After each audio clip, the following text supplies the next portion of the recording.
చీ ఇడిచిపెట్టండి. విడిచిపెట్టాను కదా నేను బతుకున్నది. చీ పొద్దు పొద్దుగా ఇది ఏం పని అండి? దీనికి పొద్దుగా రాత్రి ఇది నాకు అర్థం కాదు. తప్పుడు చేయొచ్చు. ఇవన్నీ రాత్రే, ఇంకా నేను పూజ కూడా చేసుకోలేదు.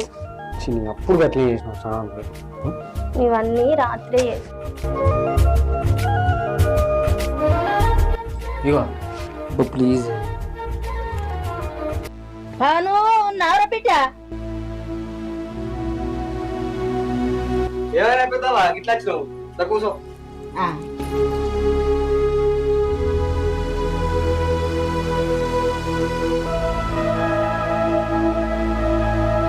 మీరు ఎప్పటికి ఇట్లా సంతోషంగా ఉండాలి బిడ్డ. మేము ఇప్పుడు మంచిగానే ఉంటాను పెద్దవా. అత్తమ్మ ఎటో వచ్చినట్టున్నావు? అవురా నాన్న, మీ ఇద్దరికి ఇట్లా ఎట్లా మనసున పడుతుందిరా? నువ్వు ఏం తెప్పిద్దావా అట్లా అంటావు?